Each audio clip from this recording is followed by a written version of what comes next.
में आया करो। तो अब हमारा नेक्स्ट टॉपिक है fourth gas law, Avogadro law. Fourth is the Avogadro law. तो एवोगैड्रो लॉ की क्या स्टेटमेंट है वो आप देखिए। Equal volume of all gases, equal volume of all gases contains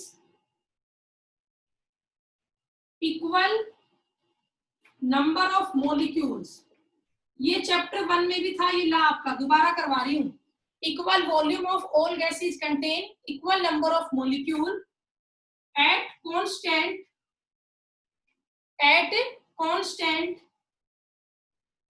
temperature and pressure, at constant temperature and pressure. ये statement है बेटा एवोगैड्रो लॉ की। Equal volume of all gases contain equal number of molecules at constant temperature and pressure. अब इसका मतलब क्या है वो आप देखिए।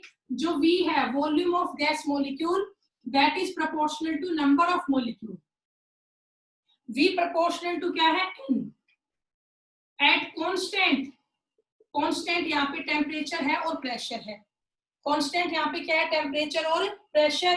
तो V प्रोपोर्शनल टू N है, तो V इक्वल टू क्या बन जाएगा K इंटू N। K यहाँ पे क्या है, प्रोपोर्शनलिटी कांस्टेंट है, आप सबको पता है K इज प्रोपोर्शनलिटी कांस्टेंट। तो अब आगे देखिए इसके बाद N क्या होता है, नंबर ऑफ मोल्स। और नंबर ऑफ मोल कैसे निकलते हैं, given mass by molar mass, ये आपको पता होगा। ये स्मॉल m आपका क्या है, गिवन मास, और कैपिटल M आपका क्या है, मोलर मास या मोलिक्यूलर मास। उसकी हेल्प से ये हमने नंबर ऑफ मोल्स निकाल दिए। अब वैल्यू ऑफ N में यहां पुट कर दूं तो V इक्वल टू क्या हो जाएगा, K इंटू N की जगह क्या आ जाएगा, M बाई M। N की जगह क्या आ गया, M बाई M आ गया। ठीक है, अब देखिए मैं अब इसको बेटा रीअरेंज कर लूं। देखिए और करके मैं यू लिख दूं, इस M को तो यहां ले आऊं और V को यहां ले आऊं। इसको ये लिख लू M equal to K into M by V। बताओ सही है। अब M by V mass by volume किसके इक्वल होता है, डेंसिटी के। आप सबको पता है M बाई V किसके इक्वल होता है, डेंसिटी D के इक्वल होता है। तो M इक्वल टू क्या आया, K into D। M equal to क्या आया, K इंटू D। और अगर मैं यहां से K का साइन हटा दूं प्रोपोर्शनलिटी कांस्टेंट का, मतलब M प्रोपोर्शनल टू क्या आ गया, D आ गया। ये आपका फाइनल कंक्लूजन आया, M प्रोपोर्शनल टू D। तो पहले आप यहां तक देखो, आपको समझ में आया या नहीं। गेलुकास लॉ ये कहता है कि volume of gas molecule is equal to number of molecules. Equal volume of all gases contain equal number of molecules. Constant क्या है, प्रेशर और टेम्परेचर। तो V प्रोपोर्शनल टू N था, मतलब V इक्वल टू हो गया K इंटू N। अब N है number of moles. Number of moles कैसे निकालते हैं, given mass by molar mass. तो मैंने ये वैल्यू N की यहाँ पुट कर दी, तो V इक्वल टू क्या बन गया, K into M by M। अब मैं इसको रीअरेंज करके लिख लूं, इस M को तो यहाँ ले जाऊं, V को यहाँ ले आऊं, तो M इक्वल टू क्या हो जाएगा, K into M by V। अब ये आपने पहले पढ़ रखा है, मास बाय वॉल्यूम किसके इक्वल होता है, डेंसिटी के। ठीक है, तो M इक्वल टू क्या आ गया, K into M by V की जगह क्या आ गया, D आ गया, डेंसिटी। अब K तो प्रोपोर्शनलिटी कांस्टेंट है, कांस्टेंट को हटाऊंगी तो क्या आएगा, M proportional to D। M proportional to D। आया आपको ये समझ में, बोलो।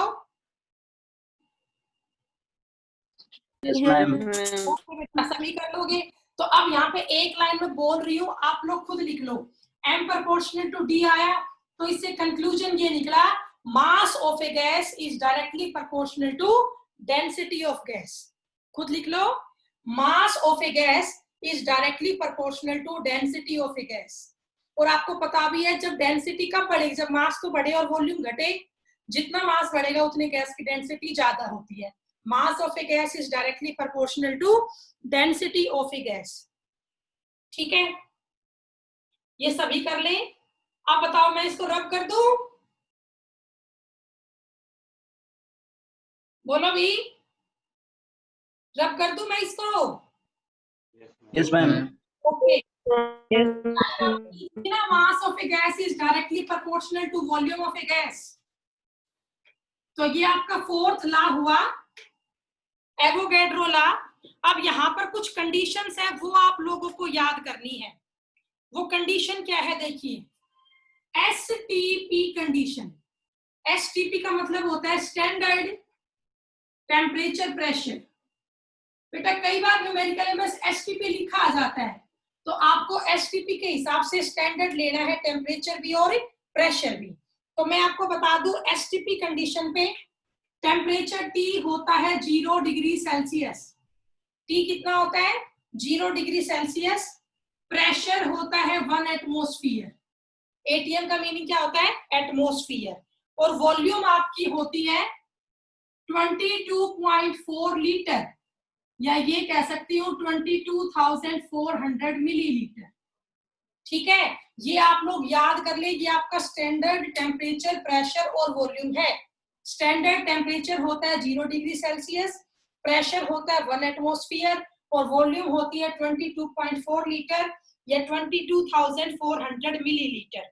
अब एसटीपी कंडीशन पे एक और पॉइंट है कि अगर हम प्रेशर को 1 बार कर दें, टी तो आपका 0 डिग्री सेल्सियस ही है, बट प्रेशर को मैंने 1 एटीएम की जगह 1 बार कर दिया। ठीक है, तो अगर आपका प्रेशर 1 बार होगा तो फिर आपकी वॉल्यूम होगी 22.7 लीटर, या ये कह सकते हो 22,700 मिलीलीटर। 22,700 मिलीलीटर, ये आपकी सेकंड कंडीशन होगी। तो ये दोनों आप याद रखना। ठीक है, इसके बाद थर्ड एक और अलग से है, वैसे यूज नहीं होता ये वाला, बट करना तो है ही, एसएटीपी। एसएटीपी की फुल फॉर्म होती है स्टैंडर्ड, ए से होता है ambient, standard ambient temperature pressure. SATP क्या होता है? Standard ambient temperature and pressure. ठीक है, तो इस पॉइंट पे आप देखिए बेटा, यहाँ पर टेम्परेचर आपका होता है 25 डिग्री सेल्सियस। कितना होता है टेम्परेचर? 25 degree Celsius. प्रेशर होता है 1 बार, प्रेशर इज 1 बार, और वॉल्यूम आपकी होती है 24.8 लीटर। वॉल्यूम कितनी होती है? 24.8 लीटर, या ये बोल सकते हो 24,800 मिलीलीटर। ये आपकी वॉल्यूम हुई। ओके, तो ये सारी कंडीशंस आप लोगों को याद करनी है कि एसटीपी कंडीशन दिया है, एसएटीपी कंडीशन दिया है, क्या दिया है, ये सब पॉइंट आप लोग लिख लें। मुझे बता देना जब हो जाए तब।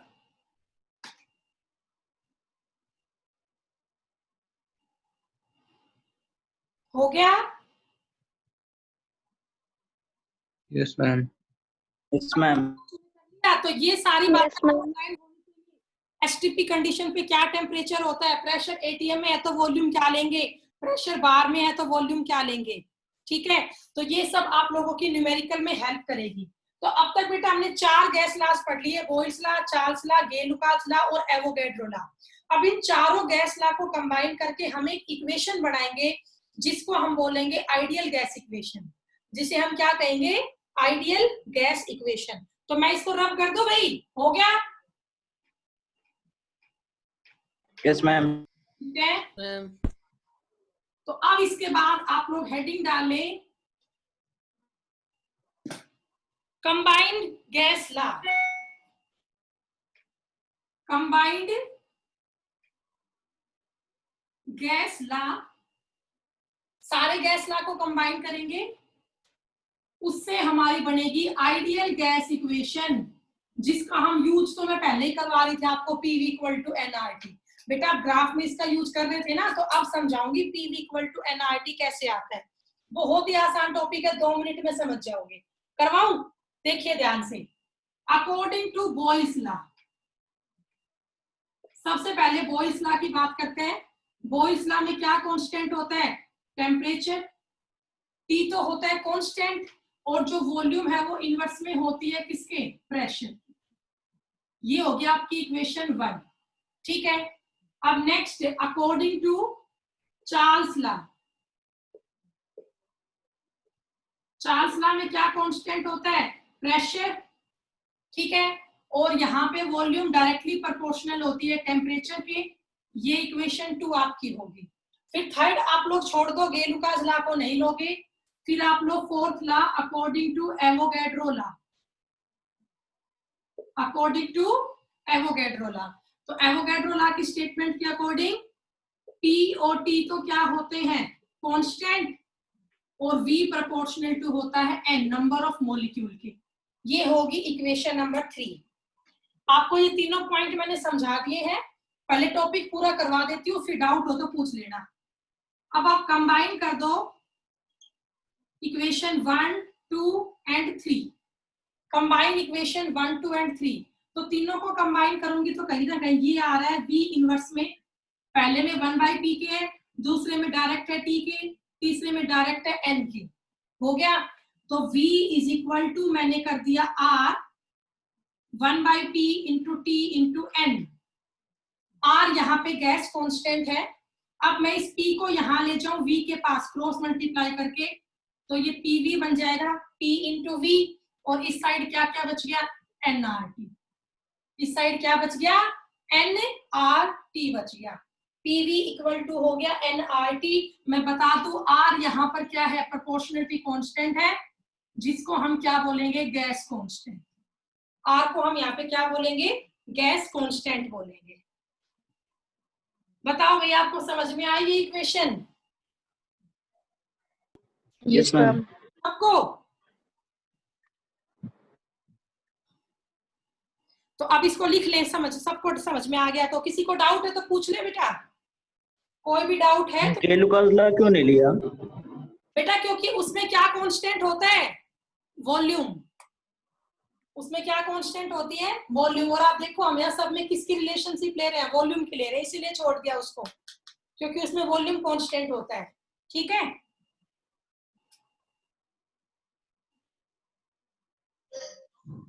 तो ये आपकी इक्वेशन आपकी आइडियल गैस इक्वेशन है, ये PV इक्वल टू NRT। इसको हम बोलते हैं आइडियल गैस इक्वेशन। अभी आपको आगे सब समझाऊंगी, R गैस कांस्टेंट है, उसकी क्या वैल्यू होती है, ये सब पहले आप इतना कर लो। बताओ सबका हो गया इतना? Yes ma'am. ओके बेटा, मैं अब कर दूं ना, फिर आगे समझाती हूँ इसको।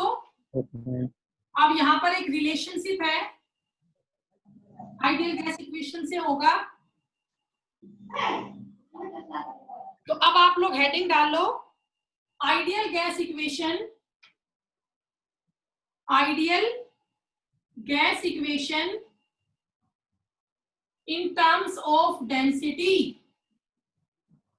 Ideal gas equation in terms of density, ठीक है। और करके लिख लो, रिलेशनशिप बिटवीन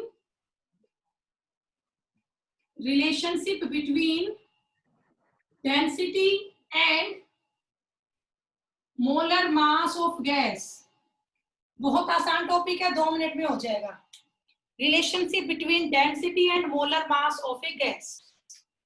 अब देखो, अभी मैं करवाती हूँ। अभी हमने पढ़ा था according to ideal gas equation PV equal to NRT। सबको पता है P प्रेशर है, V वॉल्यूम है, N नंबर ऑफ मोल है, R गैस कांस्टेंट है और T आपका टेम्परेचर है। तो N आपके क्या है? Number of moles. Number of moles आपको पता है कैसे निकलते हैं? गिवन मास बाई मोलर मास, सभी को पता है। स्मॉल एस m बताया था पीछे, स्मॉल m होता है गिवन मास, कैपिटल M होता है मोलर मास। तो मैं ये वैल्यू n की यहां पुट कर दूं, put value of n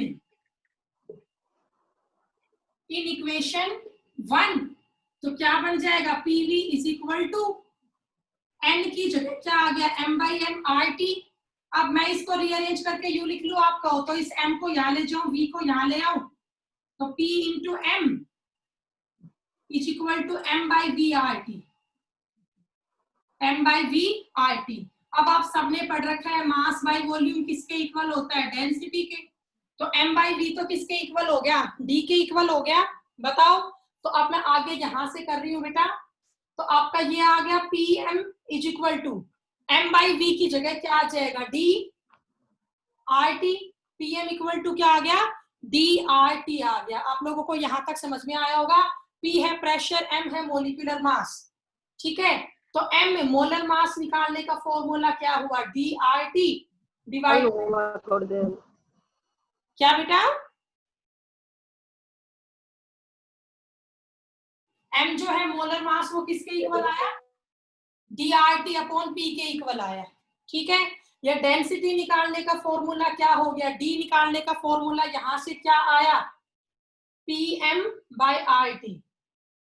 D निकालने का फॉर्मूला क्या आया PM/RT। हाँ भी आपको आया ये समझ में, फिर बताओ एक बार।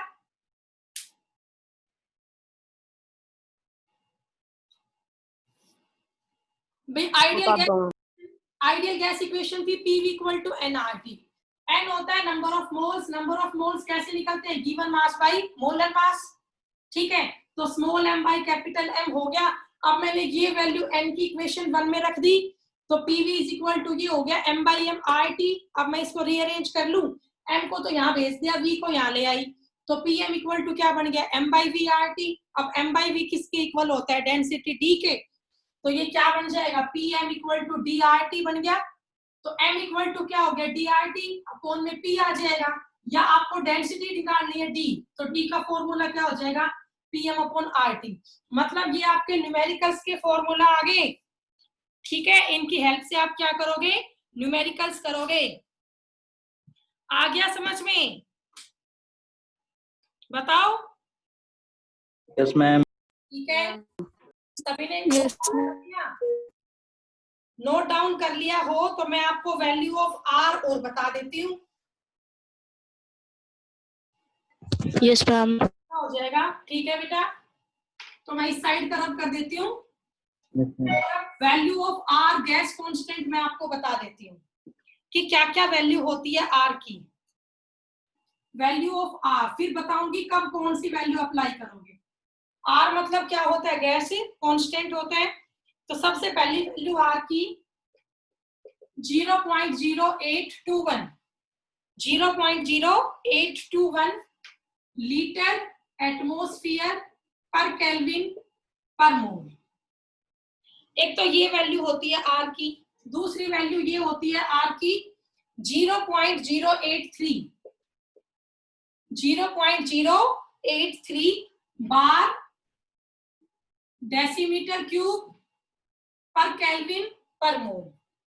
उसके बाद एक वैल्यू आपकी R की होती है 8.314 into 10 raise to power 7, 8.314 into 10 raise to power 7 erg, ठीक है, पर सेल डिग्री पर मोल या पर केल्विन पर मोल। और लास्ट वैल्यू आपकी R की होती है, बंद कर दे, लास्ट वैल्यू होती है R की 8.314 जूल पर केल्विन पर मोल। 8.314 जूल पर केल्विन पर मोल। और कैलोरी में भी एक और वैल्यू है R की 1.987 कैलोरी पर केल्विन पर मोल। ये आपकी 5 अलग अलग वैल्यूज है बेटा, ये आपको याद करनी पड़ेगी।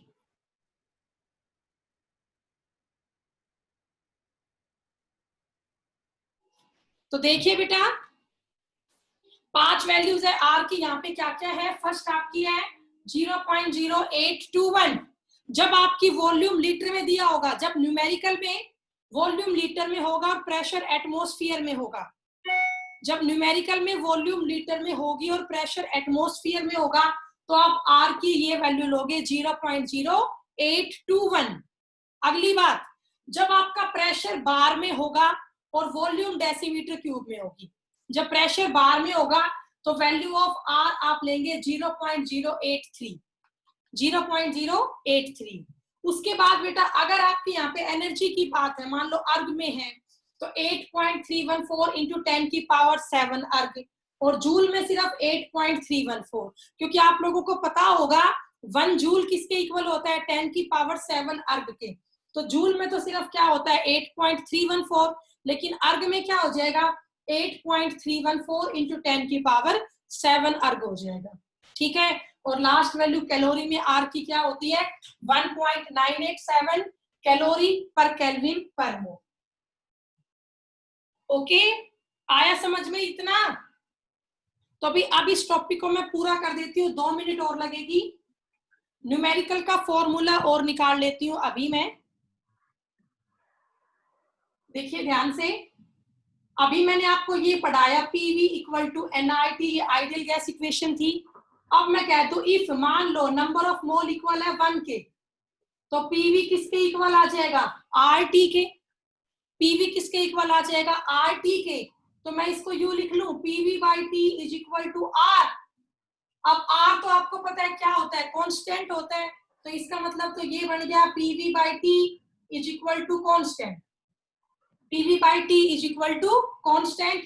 तो न्यूमेरिकल का फॉर्मूला ये बनेगा P1 V1 by T1 is equal to P2 V2 by T2। अब शायद आप ये बात समझ गए होंगे, आपको स्टार्टिंग से ये सब समझा रही हूँ कि ये फॉर्मूला कैसे आया। हाँ भाई, ये समझ गए आप लोग P1 V1 by T1 is equal to P2 V2 by T2 कैसे आया, बोलिए। Yes ma'am. सभी बच्चे क्लास में हो, सो तो नहीं गए, ये समझ में आया। P1 V1 by T1 Yes, ma'am. Initial volume, initial, ठीक है, is equal to P2 T2 final pressure, final volume, final temperature. तो ये 6 फैक्टर यहाँ पे, इनमें से 1 अननोन होगा, 5 नोन होंगे, तो आपको इनके न्यूमेरिकल करके देखने हैं। ठीक है, अब आप सभी लोग बस आज यहीं तक करेंगे, हमारा ये टॉपिक पूरा हुआ गैस लॉज का, आइडियल गैस इक्वेशन का। अब आप सब लोग क्या करेंगे, कल संडे है, अपनी बुक उठाना प्रदीप सॉरी या जो भी आपके पास बुक है वो निकालना, और आपको बहुत सारे न्यूमेरिकल्स मिलेंगे हर टॉपिक के बाद, बॉयल्स लॉ के बाद भी, चार्ल्स लॉ के बाद भी, गे लुकास लॉ के बाद भी, आइडियल गैस इक्वेशन के इस फॉर्मूला पे बहुत सारे न्यूमेरिकल मिलेंगे, डेंसिटी वाले न्यूमेरिकल भी मिलेंगे। अब तक जो मैंने सारे फॉर्मूला करवाए हैं ना, आपको इन सभी के बेस पे न्यूमेरिकल मिलेंगे, तो वो न्यूमेरिकल्स आप लोग अपने जरूर करके देखना कल, साथ में अपने पीछे के चैप्टर्स का रिवीजन भी जरूर करें, डिलीटेड सिलेबस को लर्न ना करें। ओके, और बाकी किसी बच्चे को कोई भी डाउट आता है तो वो मुझसे पूछते रहे। आयुष बोलो बेटा, आयुष कुछ कहना है क्या? क्या बेटा? आने लग गई। अच्छा ठीक है, आने लग गई मैम। ओके बेटा, तो बस अब मैं मीटिंग को एंड कर रही हूँ। ठीक है, किसी का कोई डाउट है तो बताओ।